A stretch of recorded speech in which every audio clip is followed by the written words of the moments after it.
Hello friends, welcome to smile talk paramedical channel. Friends, ಈ video ಇರೋದು allied health science ಬಗ್ಗೆ informations. ಯಾರೆಲ್ಲ ವಿದ್ಯಾರ್ಥಿಗಳು BSc MLT, BSc OT, BSc dialysis ಮತ್ತು BSc cardiac technology, BSc radiology ಈ ಥರದಂಥ ಒಂದು ಕೋರ್ಸ್ಗಳನ್ನು ಮಾಡಬೇಕು ಅಂತ ಬಯಸಿದ್ದಲ್ಲಿ ಅದಕ್ಕೆ KE ಅಪ್ಲಿಕೇಶನ್ ಹಾಕಬೇಕಾಗತ್ತೆ ಪ್ರತಿ ವರ್ಷ.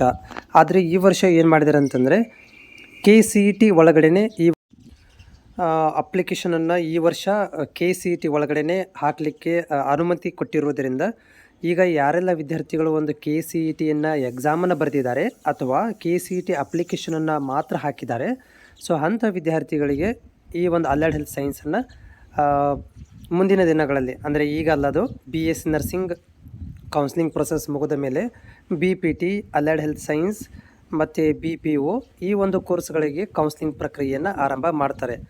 ಯಾಕಂತಂದರೆ ಈಗಾಗಲೇ ಅದು ಸ್ವಲ್ಪ ಪೆಂಡಿಂಗ್ ಹೋಲ್ಡಲ್ಲಿ ಇಟ್ಟಿದ್ದಾರೆ. ಯಾಕಂದರೆ ಇವಾಗ ಮಾಡ್ತಿರೋದು ಇಂಜಿನಿಯರಿಂಗು, BSc ನರ್ಸಿಂಗು ಮತ್ತು ಮೆಡಿಕಲ್ ವಿದ್ಯಾರ್ಥಿಗಳಿಗೆ ಈಗ ಕೌನ್ಸಿಲಿಂಗ್ ಸ್ಟಾರ್ಟ್ ಆಗಿದೆ, ಡಾಕ್ಯುಮೆಂಟ್ ವೆರಿಫಿಕೇಷನ್ ಸ್ಟಾರ್ಟ್ ಆಗಿದೆ.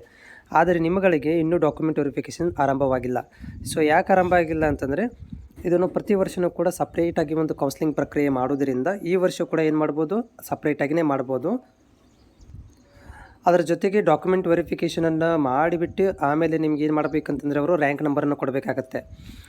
ಈಗ ನೋಡಿ, BSc ನರ್ಸಿಂಗ್ದವರಿಗೆ ರ್ಯಾಂಕ್ ನಂಬರನ್ನು ಕೊಟ್ಟಿದ್ದಾರೆ, ಅಗ್ರಿಕಲ್ಚರ್ದ ಕೊಟ್ಟಿದ್ದಾರೆ, BE ಫಾರ್ಮಸಿದವರಿಗೆ ರ್ಯಾಂಕ್ ನಂಬರನ್ನು ಕೊಟ್ಟಿದ್ದಾರೆ.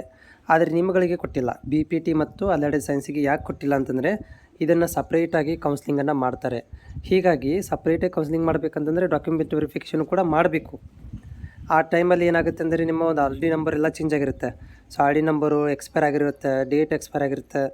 ಹೀಗಾಗಿ ಅದನ್ನು ಡಾಕ್ಯುಮೆಂಟ್ ವೆರಿಫಿಕೇಷನ್ ಮಾಡಿ ಮತ್ತು ಸಪ್ರೇಟಾಗಿ ಕೌನ್ಸಿಲಿಂಗನ್ನು ಮಾಡಿ ಆಮೇಲೆ ರ್ಯಾಂಕ್ ನಂಬರ್ಗಳನ್ನು ಕೊಟ್ಟು ನಿಮ್ಮಗಳಿಗೆ ಆಪ್ಷನ್ ಎಂಟ್ರಿ ಮಾಡಲಿಕ್ಕೆ ಹೇಳ್ತಾರೆ. ಸೊ ಈ ಎಲ್ಲ ಪ್ರಕ್ರಿಯೆ ಆಗಬೇಕಂತಂದರೆ ನಿಮ್ಮಗಳಿಗೆ ಜುಲೈ ಮಂತ್ ಎಂಡಿಂಗಲ್ಲಿ ಗೊತ್ತಾಗುತ್ತೆ. ಅಲ್ಲಿ ತನಕ ನಿಮ್ಗೆ ಏನು ಗೊತ್ತಾಗೋದಿಲ್ಲ, ನೀವು ಆರಾಮಾಗಿರಬೇಕು. ಇನ್ ಕೇಸ್ ಅದೇನಾದರೂ ಗೊತ್ತಾದರೂ ಕೂಡ ನಾನು ಅಪ್ಡೇಟ್ ಮಾಡ್ತೇನೆ, ಅಥವಾ ನೀವು ಕೂಡ ವೆಬ್ಸೈಟನ್ನು ನೋಡ್ತಾ ಇರಿ. ಅಲ್ಲಿ ತನಕ ನೀವು ಎಲ್ಲ ರೆಡಿ ಇರಬೇಕಷ್ಟೇ. ಆದರೆ ಇವಾಗೇನು ಕೌನ್ಸಿಲಿಂಗ್ ನಿಮ್ಮದು ಆರಂಭವಾಗುವುದಿಲ್ಲ, ಇನ್ನೂ ಲೇಟ್ ಆಗುತ್ತೆ ನಿಮ್ಮದೇ.